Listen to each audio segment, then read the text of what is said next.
오늘 함께 나눠볼 하나님의 말씀은 사도행전, 신약성경 사도행전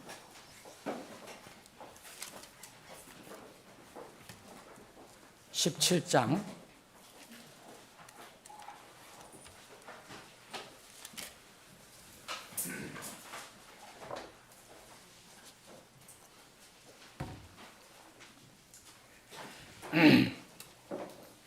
17장 뒷부분입니다.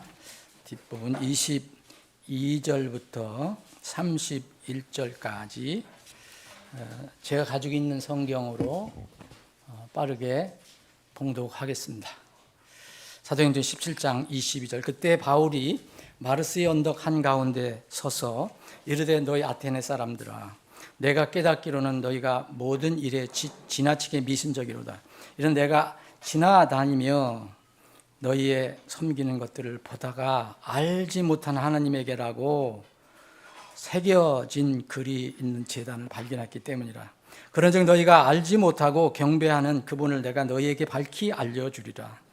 세상과 그 안에 있는 모든 것을 만드신 하나님께서는 하늘과 땅의 주이심으로 손으로 만든 전들에 거하지 아니하시고, 또 그분께서 만민에게 생명과 숨과 모든 것을 주심으로 그분께서 무엇이 필요한 것처럼 사람들의 손으로 경배를 받지 아니하시며, 또 그분께서 사람들의 모든 민족들을 한 피에서 만드셔서 온 지면에 거하게 하시고 미리 작정하신 때들과 그들의 거주의 경계들을 정하셨으니 이것은 그들로 하여금 주를 찾게 하려는 것이며, 비록 그분께서 우리 각 사람으로부터 멀리 떨어져 계시지 아니하시나 혹시라도 그들이 그분을 더듬어 찾다가 발견하게 하려 하심이라. 이는 우리가 그분 안에서 살고 움직이며 존재하기 때문이다. 너희 시인들 중에 어떤 사람도 말하기를 이는 우리가 또한 그분의 자손이기 때문이라 한 것과 같으니라. 그런즉 우리가 하나님의 자손일진데 하나님의 신격을 금이나 은이나 돌에다 새긴 기술과 사람이 고안 같은 것으로 생각해서는 안 되느니라. 이 무지 때들에는 하나님께서 눈 감아주셨으나 이제는 모든 곳에서 모든 사람에게 회개하라고 명령하셨느니라. 이는 그분께서 한 날을 정하시고 그 날에 그분께서 정하신 그 사람에 의해 의로 세상을 심판하실 것이기 때문이라. 그분께서 그분을 죽은 자들로부터 일으키심으로 이 일을 모든 사람에게 확증해 주셨느니라 하더라. 아멘. 아버지 하나님, 오늘 복된 주일 아침에 저희들 모아주시고 또 이렇게 생명의 말씀도 생명의 양도 공급해 주심을 감사합니다. 오늘 주님께서 이 말씀을 성령을 통해서 직접 선포해 주시옵소서. 사람은 그냥 도구일 뿐입니다. 하나님께서 우리 사랑하는 지체들 그리고 방문한 분들에게 꼭 필요한 생명의 양식이 오늘 하늘로부터 공급된 기쁜 날이 되게 해 주옵소서. 거룩하신 예수님의 이름으로 기도합나이다. 아멘.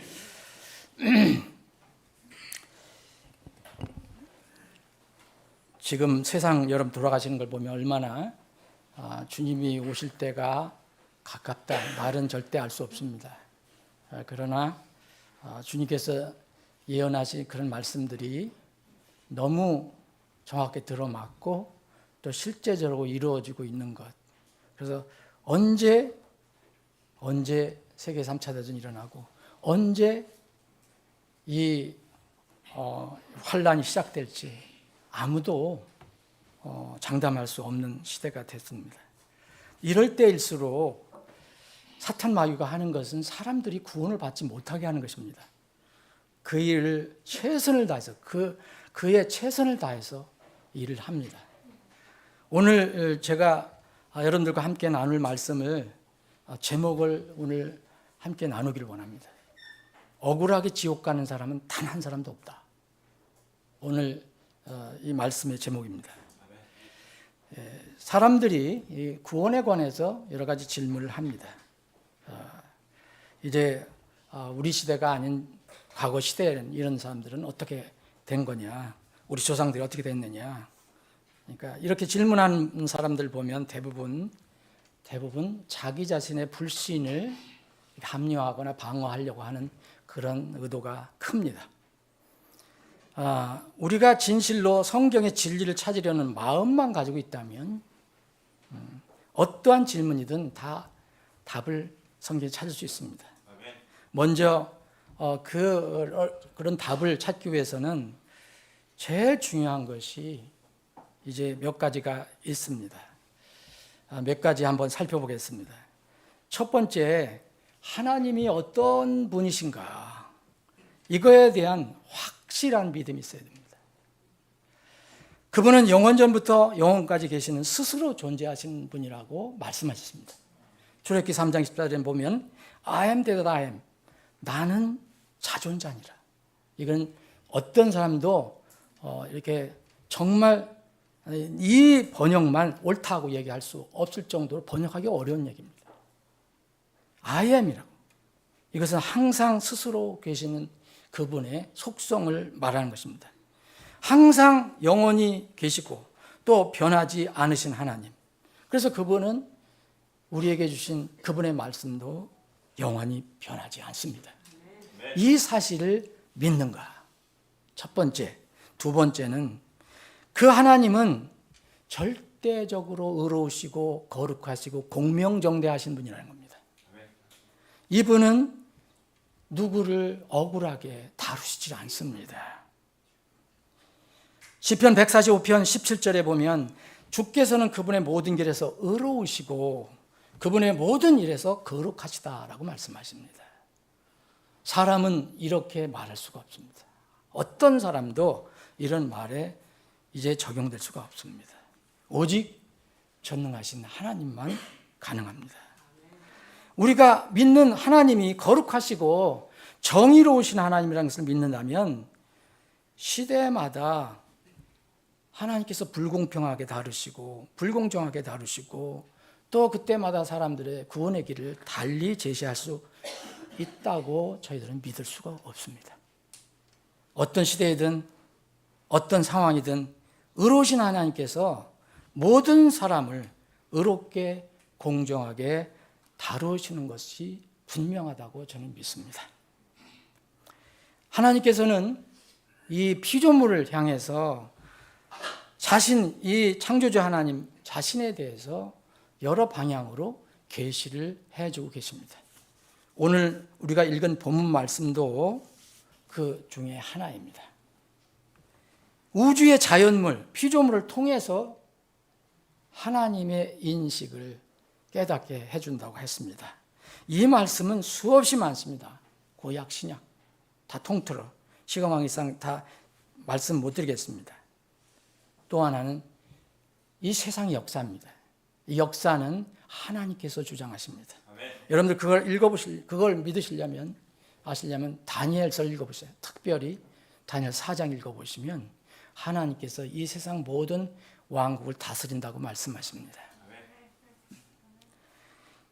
하나님의 또 세 번째는 하나님의 형상인 사람의 양심을 통해서 하나님은 자신이 살아계심을 증명하신다고 말씀하십니다.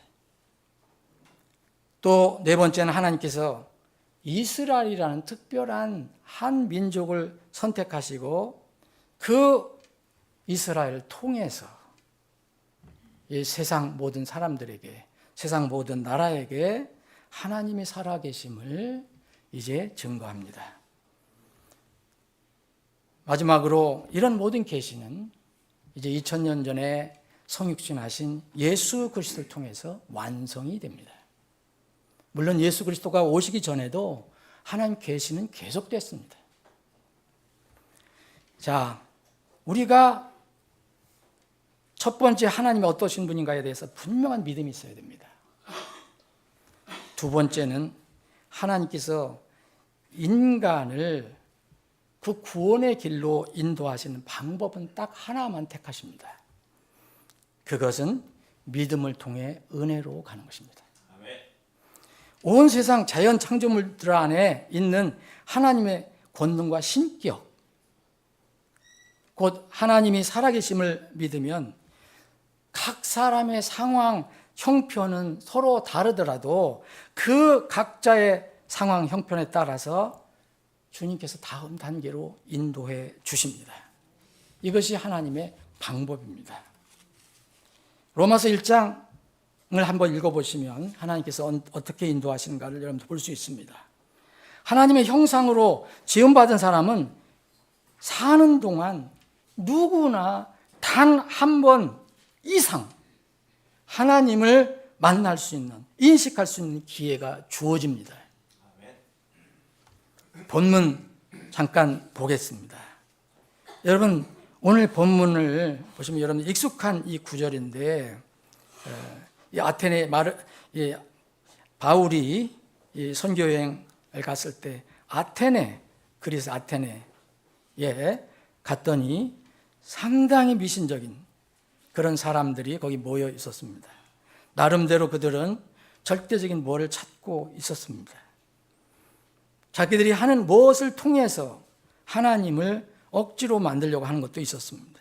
그런데 이 바울은 이렇게 그분을 소개합니다. 만민에게 생명과 숨, 모든 것을 주시는 분이다. 그분은 사람들이 무슨 제단 쌓아놓고 이게 드린다고 해서 그분이 그것을 받는 것도 아니고, 하나님께서는 창조이시기 때문에 창조할 때부터 그 뒤로, 물론 제가 들어온 이유입니다. 사람들이 모든 민족들을 이제 곳곳에 퍼져 놓으시고 그들의 경계를 정하시고 그것을 통해서 뭔가 하나님께서 하시는 일 통해서 주를 찾게 하려는 것이라고 말씀했습니다. 이게 27절에 보면 그들로 하여금 주를 찾게 하려는 것이며, 그리고 이 하나님이 그 사람들로부터 멀리 떨어지지 않지만 늘 함께 하시는 분이지만, 어디나 무소부지하신 분이지만 혹시 여러 가지 상황을 통해서 그분을 발견하게 하실 목적으로 그렇게 하신다는 겁니다. 그래서 이렇게 표현합니다. 그들이 그분을 더듬어 찾다가 발견하게 하렵니다. 더듬어 찾다가. 그래서 우리는, 인간은 그분이 주시는 생명, 그것 때문에 산다. 욥기 12장 10절에 보면 모든 생물의 혼은, 모든 생물의 혼과 사람의 숨, 호흡은 그분의 손에 있느니라 그랬습니다. 누가 뭐라 해도 우리의 삶의 모든 것, 그리고 숨은, 우리의 인생은 사실 그분의 손에 있습니다. 그래서 주님께서 이제 온 곳에 하나님의 신격, 이런 것들을 다 알게 하셨는데 그것을 무슨 우상으로 만들어도 되겠냐. 그러시면서 주님께서 이 바울 사도를 통해서 이 그리스 아테네에 있는 사람들에게 얘기합니다. 전에는 너희들이 그냥 지나쳐 왔지만 이제는 모든 곳에서 모든 사람에게 회개하라고 명령 주셨다. 너희들에게 해당된다. 그래서 앞으로 한 날을 정하시고 그날에 사람들 심판하실 것이다. 심판하시는데 이분은 뭐로 심판하시냐면 의로 심판하신다 그랬습니다. 의. 이것은 불의와 반대입니다. 이것은 억울함이 없다는 겁니다. 공평하다는 겁니다. 그래서 하나님께서는 마지막 날 이렇게 심판하실 것이라고 말씀하셨습니다. 하나님께서 인간을 구원하는 방법이 있다면 그것은 하나님께서 은혜를 베풀어 주신 겁니다. 그래서 믿음을 통해서 가는 겁니다. 하나님의 마음 중심에서, 하나님을 마음 중심에 찾고 있던 이방인, 이 로마 109장 고넬료도 여러분 사도행 10장을 보면 하나님을 찾는 모습이 나옵니다. 이럴 때 하나님 만나주시는 모습, 그 예언자를 통해서, 사도를 통해서, 이제 베드로를 통해서 구원의 길을 열어주십니다. 베드로가 그래서 깨닫습니다. 그분을 두려워하는 사람은 이방인이든 유대인이든 누구든 그분을 찾는 자는 만나주시는구나, 구원을 베풀어 주시는구나를 고백을 합니다. 사도행전 4장 12절에 이런 말씀이 있습니다. 다른 어떤 사람 안에는 구원이 없나니 이는 하늘 아래에서 우리를 구원할 다른 이름을 사람들 가운데 주지 아니하셨기 때문이라 하더라. 다른 이름은 나사렛 예수 그리스도의 이름 외에는 다 다른 이름입니다. 바로 그 앞에 나사렛 예수 그리스도의 이름이 나옵니다. 이 사람을 구원할 다른 이름이 없다, 이 절대적인 진리를 우리가 믿는다면 여러분, 누가 뭐래도 어떤 구원론이 들어와도 우리는 흔들리지 않습니다. 이런 죄가 들어와 사람이 죽게 된 이 진리는 에덴 동산에부터 시작이 된 겁니다. 그래서 로마서 5장에 나와 있는 에덴 동산에서부터 그 사람이 죄를 범해서 죄 때문에 죽는다고 나옵니다. 이건 시대를 초월하는 것입니다. 그래서 지금 이 시대처럼 구체적인 복음이 기록되지 않았더라도 사람이 있고 죄가 있는 곳에는 반드시 그리스도의 복음이 필요한 것입니다. 예수님께서는 태초부터 계셨던 분이 스스로 말씀하셔서 나는 길이요 진리요 생명이니 나를 통하지 않고서 나를 말미암지 않고는 아무도 아버지께 오지 못하느니라. 이거는 이 시대에만 해당되는 게 아닙니다. 온 시대에 다 해당되는 겁니다. 온 인류를 위한 메시아라면 전 시대를 통틀어서 공통의 메시아여야 합니다. 지금 이 시대에만 메시아가 아닙니다. 아담과 이브, 노아, 아브라함이 그랬던 것처럼 모든 사람은 하나님의 은혜로 그를 통해 구원을 받는 겁니다. 노아는 어떻게 하나님의 은혜를 찾았습니까? 노아는 자신의 행위가 아닌 하나님의 은혜로 구원을 받았습니다. 그러나 노아는 주의 눈에 은혜를 입었더라 말합니다. 오늘 아침에 썬데이 스쿨에서 우리가 잠깐 살펴봤지만 지금 이 시대에는 구원의 방법과 길을 왜곡하고 사람들을 유혹하는 사람들이 너무 많습니다. 여기에 엄청난 사람들이 몰립니다. 행위가 아닌 믿음으로 의인이 된 아브람. 누가 아브람이 행위로 이 의인이 됐다고 말합니까? 믿음의 조상이 됐다고 말합니까?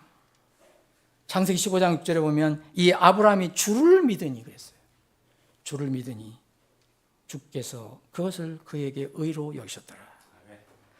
여러분, 이 아브람은 예수 그리스도께서 성육신 하시기 전 약 2000년 전 사람으로 예수 그리스도의 날을 보고 즐거워하였다고 성경은 말하고 있습니다.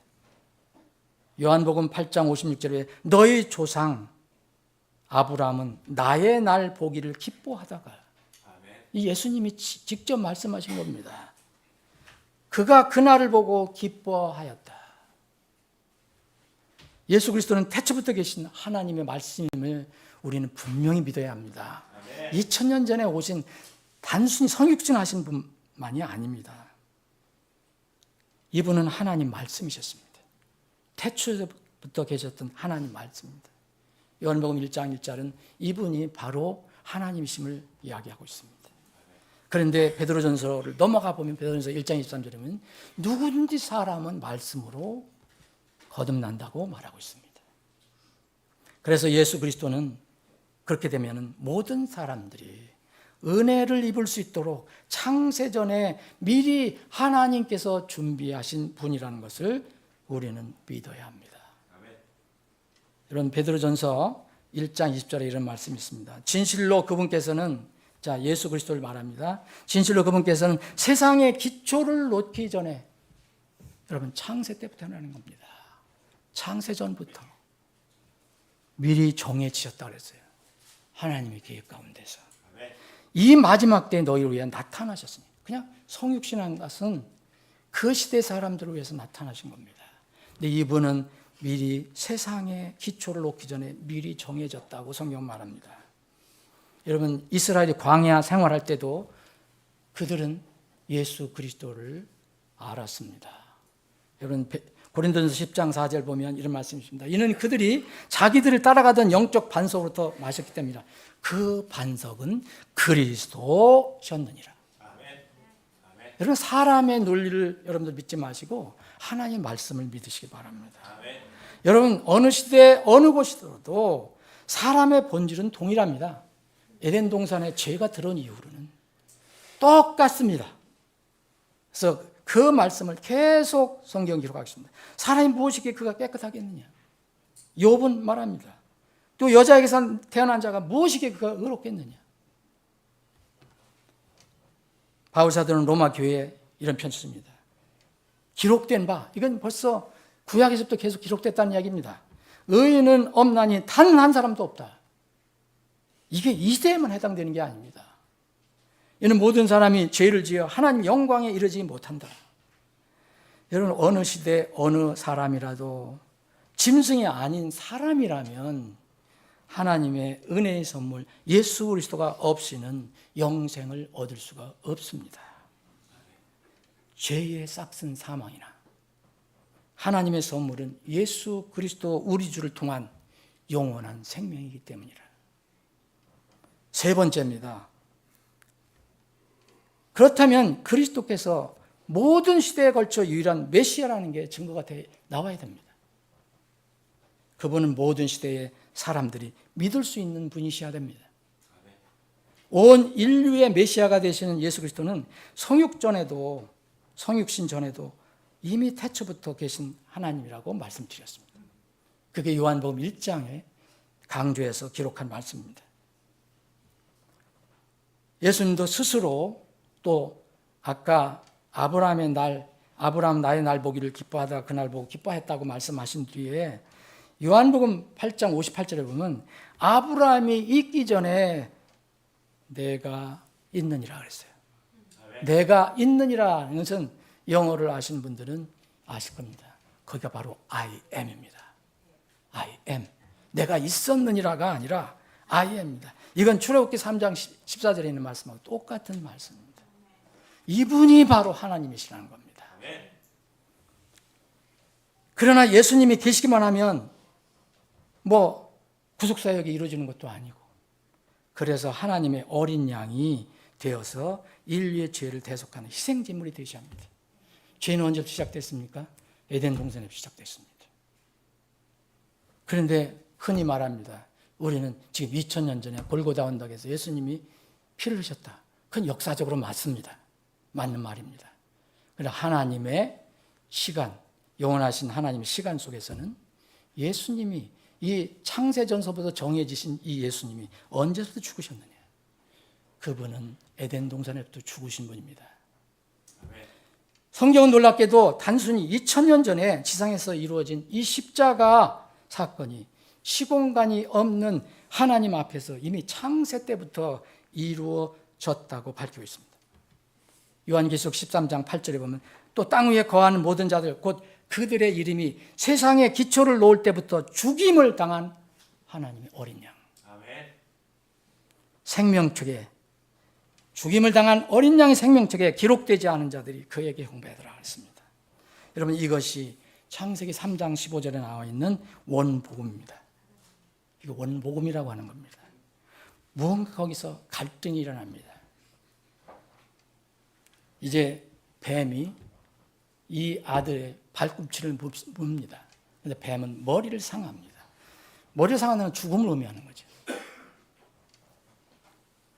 죄 때문에 하나님과 교통할 수 없게 된 아담과 이브를 주님께서는 친히 친절하게 부르셔서 하나님께서 그들을 위해서 이 에덴 동산에서 가죽옷을 하나 만들어 입히십니다. 그들의 죄와 수치를 가릴 옷을 만들기 위해서는 평화스러웠던 에덴 동산에서 한 동물이 아마 비명을 지르고 피를 흘리고 죽었어야 했을 것입니다. 성경은 처음부터 구체적으로 얘기하지 않지만 이 복음이 처음 창세기서부터 계속 요한계시록까지 끊임없이 이어지고 있습니다. 바로 이 에덴 동산에서 죽은 한 동물. 여러분, 가죽 옷을 어떻게 하나님께서 지어 입으십니까? 거기에 가죽에서 동물을 잡아서 입히셨다는 얘기입니다. 이 동물은 분명히 예수 그리스도를 상징하는 양이실 겁니다. 그 동물은 비명을 내고 피를 흘리고 죽었습니다. 이것이 거룩하시고 의로우시며 공정하신 하나님께서 죄인을 대속하시기 위해서 하신 일입니다. 영원부터 영원까지 계시는 하나님 시간에는 그리스도의 대속의 사역을 통한 안식이 언제서부터 완성이 됐느냐? 바로 그래서 창세 때부터 완성이 된 것이라고 성경은 밝히고 있습니다. 히브리서 4장 3절, 이미 믿은 우리는 안식에 들어가나니 이것은 창세로부터 그 일들이 완성되었음에도 불구하고 그분께서 말씀하시길 내가 진노하여 맹세한 것 같이 그들이 내 안식에 들어오면 믿어야 하리라 함과 같으니라. 믿지 않기 때문에. 에덴 동산에서 아담과 이브의 수치스러운 죄 문제를 해결하기 위해서 죽은 그 한 동물이 바로 세상의 기초를 놓을 때부터 죽임을 당한 어린 양입니다. 이분이 바로 예수 그리스도입니다. 시대마다 서로 다른 종류의 인간은 존재할 수가 없습니다. 어느 시대는 죄가 없거나 또 죄가 별로 없어서 그리스도의 피가 필요 없거나 덜 필요한, 그래서 자기 행위로 죄를 뭔가 좀 해결할 수 있는 그런 우수한 인간은 없습니다. 어느 시대엔 또 자기 힘으로 죄를 할 수가 없어서 피가 전적으로 필요한 열등한 인간만 있는 시대가 있는 것은 아닙니다. 인간은 다 동일합니다. 네 번째, 우리가 또 기억해야 합니다. 어느 시대 누구에게나 그러면 이 구원의 길이 열렸다는 것입니다. 그러면 흔히 얘기합니다. 그러면 복음이 들어오기 전에 어떻게 믿습니까? 우리 조상들은 어떻게 됐습니까? 저는 이런 질문 참 자주 들었어요. 제가 수년 전에도 이 주제를 한번 여러분들과 나눈 적이 있지만 이건 아마 여러 가지 구원론이 이제 이상한 구원론이 들어와서 사람들이 엉뚱하게 구원에 대해서 관심이 없게 하는 이유 중에 하나일 수도 있는데 이건 끊임없이 일어날 것입니다. 앞으로. 여러분, 어느 시대든 만일 창조주가 계시고 자기는 피조물임을 인정만 한다면 내가 피조물이다. 난 스스로 태어난 자가 아니다. 난 진화가 된 자가 아니다. 이 사실을 이제 인정만 하면, 믿기만 하면, 하나님을 찾는다면 하나님께서 멀리 계시지 않기 때문에 반드시 하나님을 만날 수 있습니다. 오늘 본 말씀에 보면 주님이 멀리 계시지 않는다고 말씀하십니다. 하나님을 찾는데도 하나님을 만나지 못하고 죽는 일은 결코 없습니다. 하나님께서 그렇게 약속해 주셨기 때문입니다. 신명기 4장 29절에 그러나 만일 내가 거기서 주 내 하나님을 찾으면 곧 만일 내가 내 마음을 다하고 내 혼을 다하여 그분을 찾으면 너는 그분을 만나리라. 잠언 8장 17절 나를 사랑하는 자들을 내가 사랑하나니 일찍 나를 찾는 자들이 나를 만나리라. 여러분, 내가 피조물이 우연히 난 피조물이 아니고 우연히 태어난 것이다. 진화론의 산물이다라고 생각하면 하나님 찾을 일이 없습니다.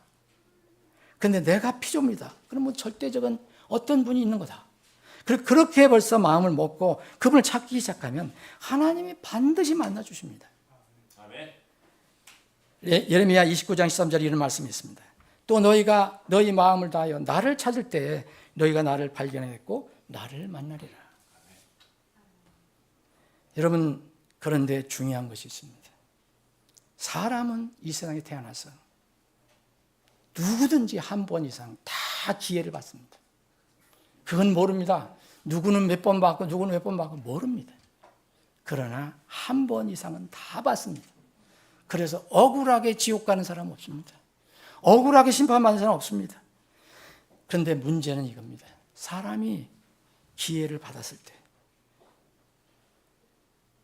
곧 하나님께서 세상의 창조물을 통해 하나님의 신성을 깨닫게 해줄 때, 자신의 양심에 감동이 되어 하나님을 찾고자 하는 마음을 주실 때, 세상의 역사와 이스라엘을 보고 무엇인가 절대적인 분이 계시구나, 이런 것을 깨달음을 얻을 때, 이때 하나님을 찾아야 합니다. 이때를 흘려버리면 누구도 보장 못 받습니다. 그래서 오늘 본 말씀은 이제 한 날을 정하고 그 날에 그분께서 의로 억울함이 없는 것으로 세상을 심판하신다고 말씀하셨습니다. 그래서 하나님의 심판과 이 하나님의 이 엄중한 이런 정죄의 심판은 아무도 사람으로서 변명을 할 수가 없게 되어 있습니다. 여러분, 나는 그때 난 복음을 들은 적이 없습니다. 난 예수 그리스도가 태어나기 전에 태어났기 때문에 난 모르겠습니다. 이런 사람이 있을 수 없다는 것입니다. 한 날을 정하시고 그날에 그분께서 정하신 그 사람에 의해서, 예수님에 의해서 의로 세상을 심판하실 거라십니다. 변명을 할 수 없다고 말씀하십니다. 로마서 제가 한 구절 읽어드리겠습니다. 로마서 1장 로마서 1장 17절부터 읽겠습니다. 이는 의인은 믿음으로 살리라 하고 기록된 것 같이. 이게 언제부터 기록됐다는 얘기입니까? 이거는 신약 이전에 기록됐다는 거예요. 그 복음 안에 하나님의 의가 믿음까지 계시되어 있기 때문이라. 이는 하나님의 진노가 불의 안에서 진리를 억누르는 자들의 모든 불경건과 불의를 대적하여 하늘로부터 계시되어 있기 때문이라. 이는 하나님을 알만한 것이 그들 속에 분명히 드러나 보이며 하나님께서 그것을 그들에게 보여주셨기 때문이라. 이건 모든 사람에게 얘기하는 겁니다. 20절입니다. 이는 그분의 보이지 아니하는 것들 곧 그분의 영원하신 권능과 신격은 세상 창조의 시작부터 분명히 보이며 만들어진 것들을 통하여 깨달아 알 수 있습니다. 제가 오늘 이제까지 설명드린 내용입니다. 그러므로 그들이 변명하지 못하기 때문이다. 왜 이게 이렇게 심판을 받습니까? 20절에 보면 그들이 하나님을 알되, 여러분 세상 여러분 돌아가는 거 보면 양심을 통해서, 역사를 통해서는 무엇을 통해든 하나님을 인식하되 그분을 하나님으로 영화롭게 하지도 아니하고 감사하지도 아니하고 오히려 자기들의 상상 속에서 허망해지고 자기들의 어리석은 마음을 어두워졌기 때문이다. 그런데 스스로 지혜 있다고 이야기합니다. 그 사람들은 스스로 지혜, 그러나 결국은 어리석은 자입니다. 그래서 하나님의 영광을 자심승으로 바꾸고, 그래서 이 사람들의 이런 이상한 이 욕심도 이제 그냥 몸을 서로 그렇게 탐하도록 내려버렸다.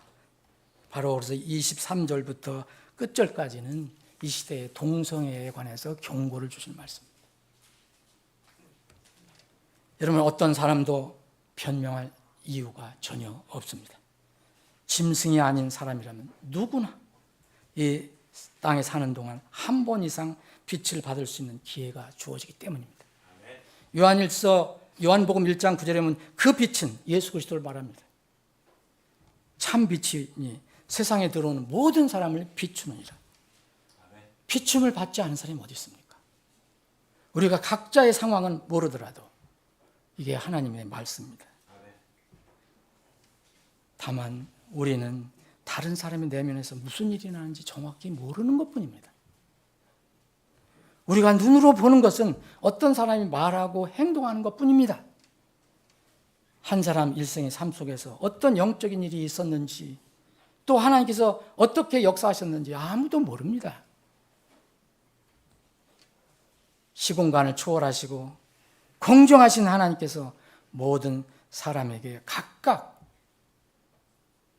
하나님을 알고 구원의 길을 찾아서 구원받을 수 있는 기회는 분명히 주신다는 사실은 분명히 우리는 압니다. 말씀을 정리하겠습니다. 만약 어떤 사람이 자연이나 역사나 창조물이나 양심이나 또 이스라엘이나 시대의 상황 이런 것을 통해서 하나님의 존재를 인정하기 시작했다면 하나님은 그 다음 단계로 인도하십니다. 결국은 구원의 진리에 이르게 하신다는 겁니다. 아브라함의 마음에서 무슨 일이 일어나는지 구체적으로 모르지만 성경은 그가 하나님의 계시를 통해 그리스도를 알았다고 말하고 있습니다. 그래서 믿음의 조상이 되었다고 말하고 있습니다.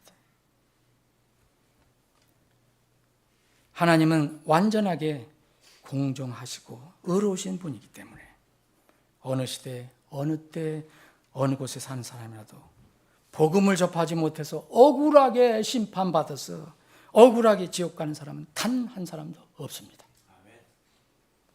하나님의 공의의 심판을 받는 사람은 모두 하나님의 사랑을 거절하고 믿지 않았기 때문입니다. 로마서 1장 25절은 심판의 이유를 얘기합니다.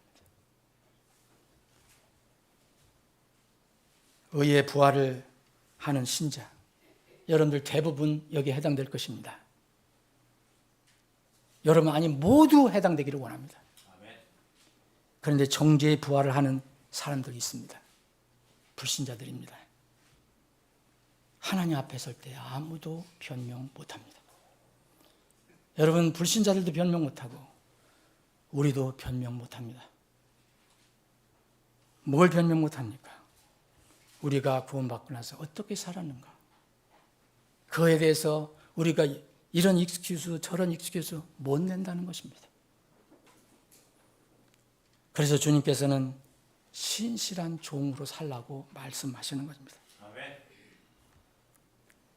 사랑의 주님은 완악하고 사악한 사람들에게도 심판 직전까지도 집행 직전까지도 계속 구원의 초대장을 보내십니다. 이런 요한계시록 마지막 부분에 그 구원의 초대장이 기록된 것은 우연이 아닙니다. 그 엄청난 심판이 다 예고가 됐는데 이렇게 그 초대장이 기록되어 있습니다. 성령과 신부가 말씀하시길 오라 하심도다. 또 듣는 자는 오라 하고 말하게 하라. 또 목마른 자도 오게 하라. 또 누구든지 원하는 자는 그가 값없이 생명수를 취하게 하라. 사랑하는 여러분 구원을 받으셨습니까? 이게 주님의 질문입니다. 성경의 질문입니다. 만약 구원을 받으셨다면 나 같은 사람, 여러분 다른 사람 같은 사람이라 생각하지 마십시오. 나 같은 사람이 구원을 받은 것은 얼마나 놀랍고 얼마나 신비한 은혜입니까? 여러분 그러면 구원의 감격과 감사와 기쁨이 있어야 합니다. 여러분 구원의 그 성경이 말하는 구원, 예수님이 내 대신 피 흘려 죽으신 그 놀라운 대속의 사랑으로 내가 구원을 받았다는 것을 내가 마음으로 믿지 못한다면, 머리로만 알고 있으면 이거는 구원의 감격이 안 나옵니다. 감사 안 나옵니다. 기쁨 나오지 않습니다. 그거는 자연스러운 겁니다. 여러분 구원의 기쁨과 감격과 감사가 있습니까? 그러면 주의 믿지 않는 사람들에게 지금 아직 늦지 않았습니다. 마지막까지 사랑으로 초청하시는 주님의 간절한 이 구원의 초대장을 전해주고 격려해 주시고 기도해 주십시오. 여러분들 주위에는 이런 사람들이 너무 많습니다. 이런 사람들이 여러분들이 전하는 초대장을 기다리고 있습니다. 이렇게 하나님의 귀한 그릇들로 다 쓰시기를 주님의 이름으로 축원합니다. 아버지 하나님,